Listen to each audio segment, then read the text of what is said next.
Aujourd'hui, 27 mars 2016, la communauté chrétienne célèbre la fête de Pâques, Pâques qui marque la résurrection du Christ. À Ouagadougou, les lieux de culte ont été pris d'assaut hier nuit et ce matin par les fidèles chrétiens. Ambiance dès le début de cette édition. L'actualité au Burkina Faso, c'est également la 18e édition de la Semaine nationale de la culture. Après la cérémonie d'ouverture intervenue hier, les compétitions ont commencé dans la soirée pour le Grand Prix national des arts et des lettres. Pour plus de précisions, nous serons en duplex de Bobo Dioulasso. Bonjour à toutes et à tous, bonne fête de Pâques et merci de suivre cette édition.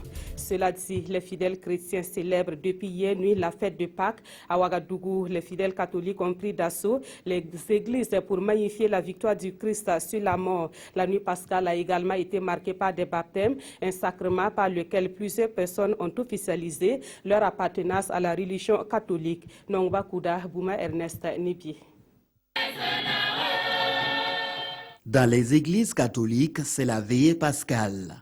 Les fidèles chrétiens célèbrent ici la victoire du Christ sur la mort. C'est un sentiment de joie. On est là pour célébrer la résurrection du Christ et partager la joie avec nos confrères chrétiens et tout. La résurrection, c'est le fondement de la foi. Si Christ n'était pas ressuscité, je crois que toute la prière et tout ce que nous faisons n'aura pas de sens, quoi. C'est cela qui nous a valu le salut. Donc pour la rédemption du monde et pour la gloire de son Père, il a accepté, il a souffert, il est mort et il est ressuscité. Alors c'est un événement majeur, c'est la raison profonde de notre foi. Et comme dit le Saint Paul, si le Christ n'est pas ressuscité, vaine est notre foi. Cette année, la fête de Pâques est célébrée dans un contexte difficile pour l'humanité. Le monde est en proie à l'insécurité, à la souffrance et à la violence. C'est pourquoi, au cours de cette célébration, le cardinal Philippe Ouédraogo, qui a présidé la messe à la cathédrale, a invité les fidèles chrétiens à être des artisans de la paix partout où ils se trouvent. D'abord le témoignage au niveau de la famille, du mariage de la famille. Vous savez que la famille, c'est l'avenir de l'humanité et de l'Église, c'est fondamental. Or, de nos jours, la famille est éprouvée, agressée de toutes sortes. La deuxième interpellation, c'est la contribution des chrétiens pour un monde réconcilié, pour un monde de justice et un monde de paix. Là, les chrétiens ont un rôle irremplaçable au niveau des quartiers, des CCB, des familles et au niveau aussi des lieux de travail. La veillée pascale a été également une occasion de baptême, un acte par lequel plusieurs personnes ont marqué leur entrée officielle dans la communauté catholique.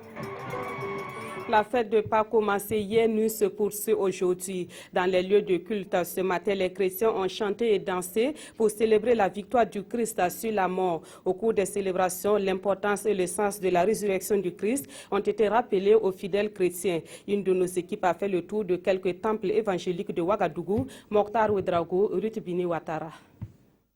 Aujourd'hui, c'est Pâques, l'une des plus importantes commémorations dans la grande famille chrétienne. La Pâque ou le jour anniversaire de la résurrection de Christ, le fondement de la foi chrétienne. À l'église des Assemblées de Dieu de Yamtenga, les fidèles ne se sont pas fait prier pour une commémoration tout en couleurs à travers des chants et danses de victoire. Christ est le sang divin, l'agneau de Dieu qui est descendu du ciel, qui n'a pas été mêlé au problème du péché de l'humanité, mais en lui quand même, il a porté nos péchés. Et il a été le sacrifice parfait. Peu importe la dénomination, chaque acteur intervenant au cours de cette journée se doit de lui donner un cachet particulier. Rappelons-nous qu'à l'occasion de Pâques, nous avons la pleine manifestation de l'amour de Dieu pour l'humanité. Et Christ ressuscité nous donne la victoire pour marcher et la victoire pour le suivre. Au tabernacle Bethel Israël de Dassasgo, le message du jour a rappelé aux chrétiens le sens du sacrifice de la croix et la portée du sang de Christ qui soustrait l'homme de la mort, conséquence de ses péchés. Jésus, en venant, par rapport à l'œuvre qu'il a accomplie, il a inauguré une nouvelle route nouvelle et vivante. Et sur cette route-là, désormais, quiconque croit que Jésus-Christ est le Fils de Dieu est habilité, est autorisé, est permis de marcher sur cette route-là. Au-delà donc des festivités, Pâques est aussi une journée de prise de conscience et de proclamation triomphante. Pâques à l'international, le pape François a procédé à la traditionnelle bénédiction Urbi et Orbi. Dans son homélie, le pape a dénoncé le terrorisme et déploré les souffrances du peuple du monde. Il s'est appesanti sur la situation en Syrie et plaidé pour une meilleure gestion des réfugiés à travers le monde.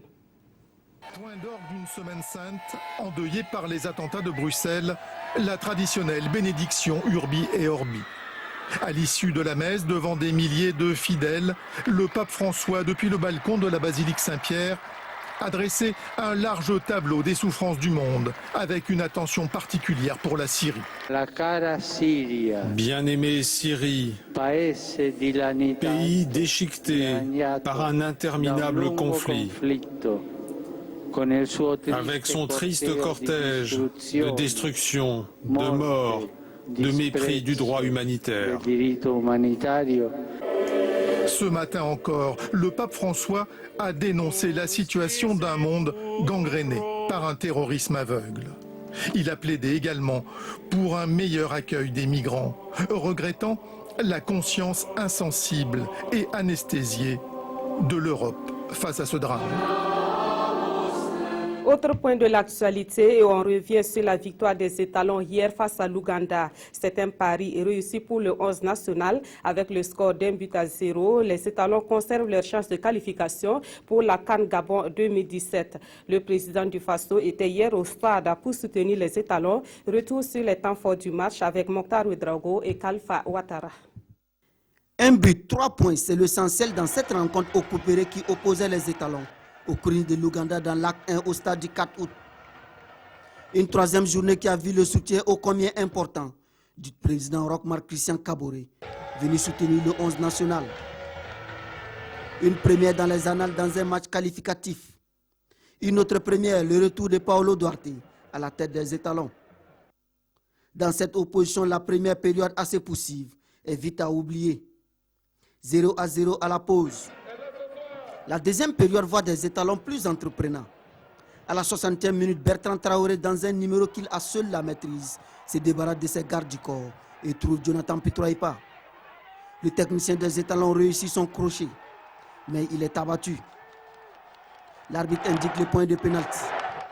Pitroipa transforme l'occasion. Les étalons l'emportent 1-0 et prennent la tête du groupe D. C'est avec beaucoup de fierté que nous avons assisté à la victoire des étalons aujourd'hui contre l'Ouganda. Je crois que c'est un match qui était très attendu au regard de notre position dans notre poule et cela nous donne de grands espoirs. Je voudrais d'abord remercier le peuple burkinabé pour sa présence massive de soutien à l'équipe nationale. Car je l'ai dit la dernière fois lorsque j'ai reçu les étalons, nous devons à tout moment soutenir nos ambassadeurs de manière à ce que le Burkina Faso puisse avancer très rapidement dans cette compétition.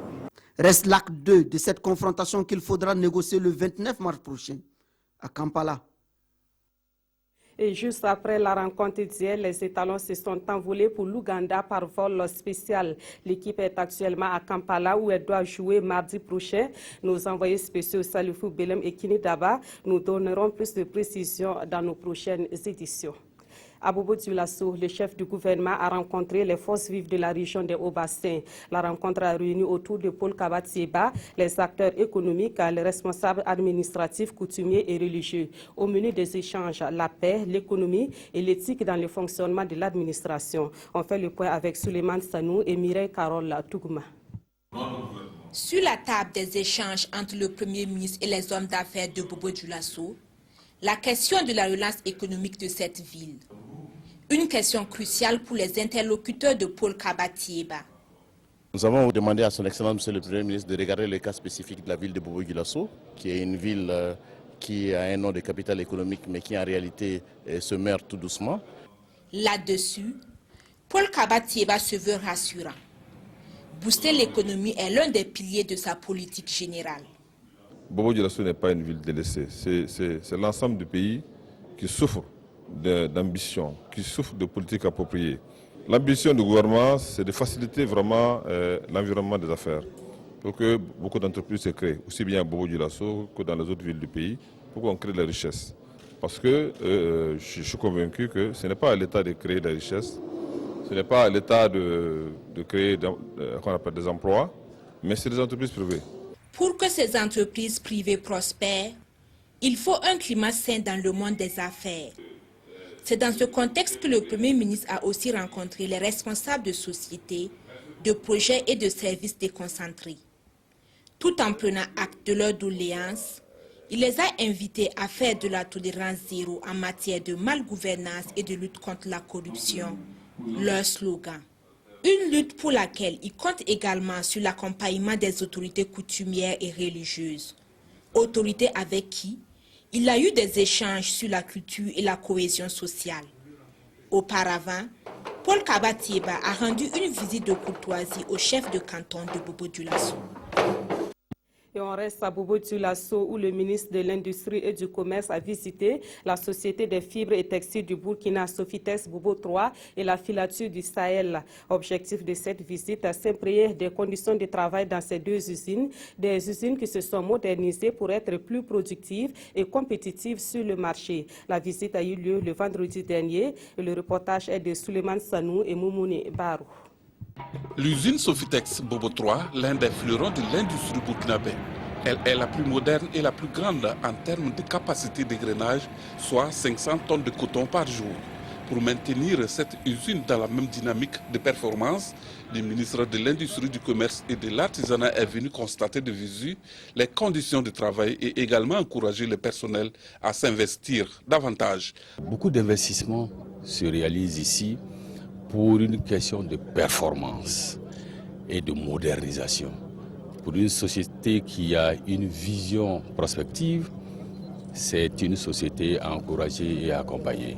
Donc cette visite est une grande satisfaction pour nous. Une autre usine qui a attiré l'attention du ministre, la FILSA, filature du Sahel. Là, la transformation du coton est primaire, mais l'objectif du promoteur est d'aller plus loin, malgré quelques difficultés engendrées. À chaque fois qu'il y a des difficultés, il faut surtout bien voir qu'est-ce qu'on peut faire pour rebondir. Et c'est ce que nous avons fait. Aujourd'hui, vous avez pu voir que nous avons engagé une dynamique d'investissement qui va aller au-delà du milliard. Bon, c'est une façon de dire que nous sommes en train de laver notre visage. Peut-être bien qu'on pourrait venir à notre secours. Cette visite du ministre semble une opportunité pour rassurer les industriels. Il est prévu également durant la prochaine campagne de soutenir sur le plan financier les producteurs pour obtenir de meilleurs résultats. À Ouagadougou, des jeunes ont reçu un soutien financier du gouvernement pour la réalisation de leurs projets. Les sommes d'argent octroyées à ces jeunes vont de 1 500 000 à 10 millions de francs CFA. L'objectif du gouvernement à travers cet appui est de lutter contre le chômage et promouvoir l'auto-emploi chez les jeunes burkinabés. La remise des chèques est intervenue le jeudi dernier. Issa Kafando, Claudine Dimabio, Bikaba. 10 jeunes sur 30 bénéficiaires reçoivent ici symboliquement des chèques allant de 1 500 000 à 5 millions de francs CFA en plus des attestations. Des fonds octroyés par le FAPE, le Fonds d'appui à la promotion de l'entreprise, une structure créée par l'État pour lutter contre le chômage des jeunes et contribuer à la réduction de la pauvreté. Vous savez qu'aujourd'hui, la question de l'emploi est une question qui est au centre des préoccupations du gouvernement et surtout l'emploi des jeunes. Je pense qu'à travers l'activité de ce matin, on permet d'apporter des réponses concrètes à cette question de l'emploi des jeunes. L'action est rendue possible grâce au financement de la Banque arabe pour le développement économique de l'Afrique, BADEA, un financement qui s'élève à 1 milliard 100 millions de francs CFA. Nous recevons les demandes, il y en a qui demandent 1,5 million, ça c'est notre plancher. Il y en a qui demandent 10 millions, il y en a qui demandent 5 millions. Nous examinons les dossiers, c'est des plans d'affaires que les promoteurs déposent au niveau du Fonds d'appui à la promotion de l'emploi avec un certain nombre de dossiers. Les critères sont bien définis. La première tranche de ce financement, estimée à 220 millions de nos francs, a permis de financer 61 promoteurs, dont 32 ont reçu une formation en méthodes et techniques simplifiées de la microfinance et en gestion de la dette. Le ministre en charge de la jeunesse a rappelé aux jeunes la nécessité du remboursement de ces prêts qui devra profiter à d'autres jeunes. Voilà, les sommes d'argent octroyées aux jeunes pour la réalisation de leurs projets vont de 1 500 000 à 5 millions de francs CFA. On repart à Bobo Dioulasso pour ouvrir la page SNC de cette édition. Nous sommes en duplex avec Sanoua Christine Koulibaly. Bonjour Christine. Bonjour Nathalie Kaoré, bonjour aux téléspectateurs de la RTB. La Semaine nationale de la culture est bel et bien en cours depuis hier soir dans la ville de Sia.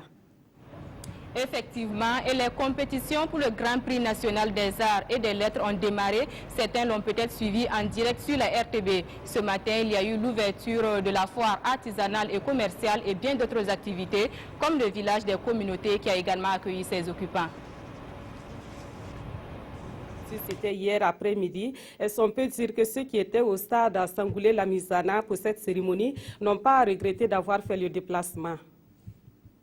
C'était le cas parce qu'à côté des artistes de renom comme Smokey, Bill Akakora et Amity Meria, il y avait un spectacle équestre avec des figures qui rappelaient le thème de cette 18e édition de la SNC, qui est culture et cohésion nationale. Le côté festif de la cérémonie officielle d'ouverture de la SNC, c'est avec Hassan Gourabou et Isia Kanana.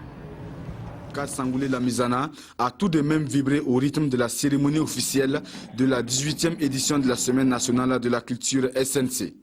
Sur scène, Alif Naba, Amity Meria, Bill Akakora font vibrer le public.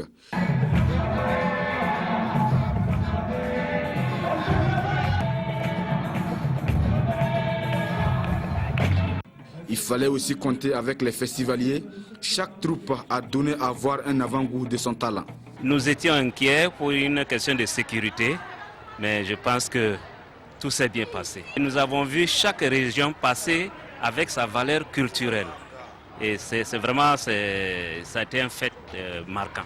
L'une des principales attractions de la cérémonie d'ouverture est cette prestation équestre orchestrée par les cavaliers de l'aéroclub de Bobo Dioulasso.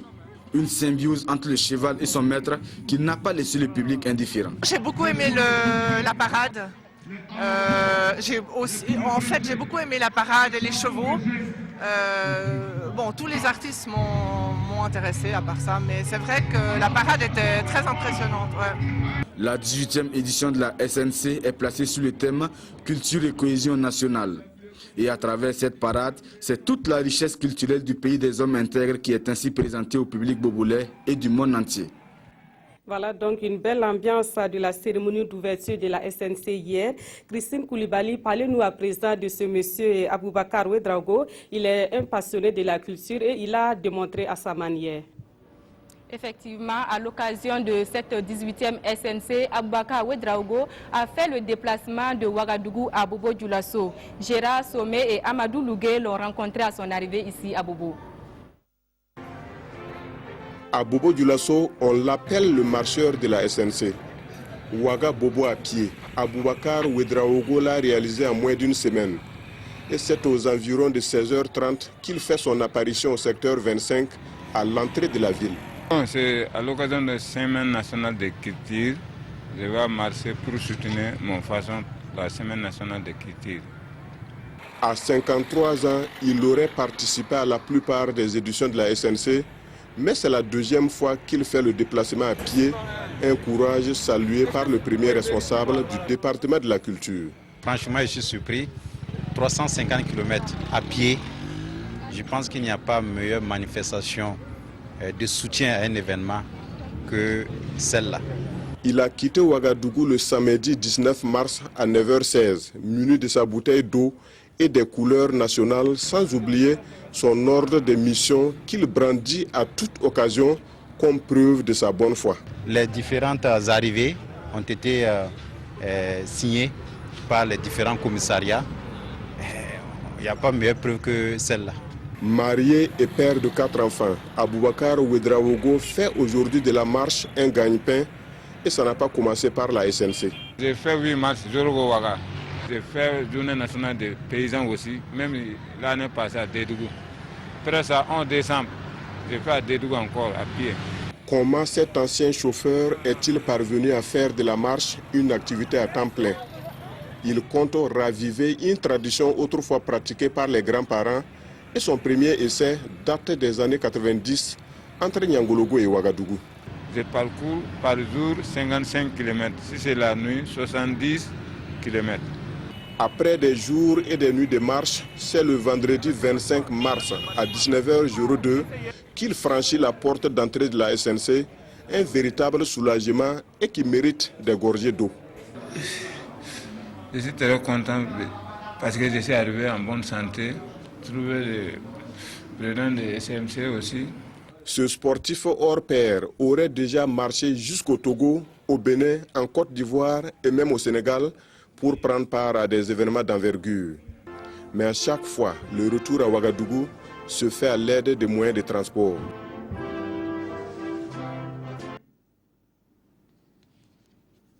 Là pour l'instant, mais Wikia Rokia, ça nous revient à l'issue de cette édition avec le magazine consacré à la Semaine nationale de la culture.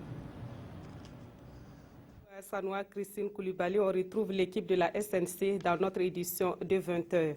On revient à Ouagadougou où l'amitié entre le Japon et le Burkina Faso a été célébrée au cours d'une soirée hier. La cérémonie a été organisée par l'ambassade du Japon qui veut ainsi renforcer les relations entre le Burkina et le Japon. Au cours de cette soirée, quelques aspects de la culture des deux pays ont été présentés. On voit cela avec Yacouba Gamene et Aimé Solange Guigma. Initié dans le but de favoriser la rencontre entre les Burkinabés ayant séjourné au Japon et les Japonais résidant au Burkina Faso, cette première édition de la soirée d'amitié Japon-Burkina Faso a été une occasion pour les organisateurs de rappeler les liens de coopération qui unissent les deux pays depuis 1978. Entre le Japon et Burkina Faso sont les relations exemplaires. Et le Japon et Burkina Faso coopèrent très étroitement dans presque tous les domaines, notamment en matière de coopération économique et technique. Cette soirée a été marquée par un concours d'allocution en japonais, une démonstration de karaté, des chants japonais, de musique et danse traditionnelle burkinabé et des témoignages des stagiaires burkinabés ayant visité le pays du soleil levant. De ce que j'ai vu de l'extérieur et comme témoignage, je sais que la discipline y est, le civisme y est, le respect de l'autre y est, l'entraide y est, et je crois que c'est ces aspects-là qui débordent et qui transparaissent donc dans la relation bilatérale qui existe entre le Japon et le Burkina Faso. De 1978 à nos jours, 728 Burkinabés ont séjourné au Japon dans le cadre du programme de stage organisé par la JICA. Une attestation de reconnaissance a été remise à l'association Faso-Japon Solidarité pour ses actions en faveur du renforcement de l'amitié et de la solidarité entre les deux peuples. C'est la fin de cette édition. Merci de l'avoir suivi. Toute l'équipe du 13h15 de cette semaine vous remercie de votre fidélité. Très bonne journée de Pâques sur la RTB et à très bientôt.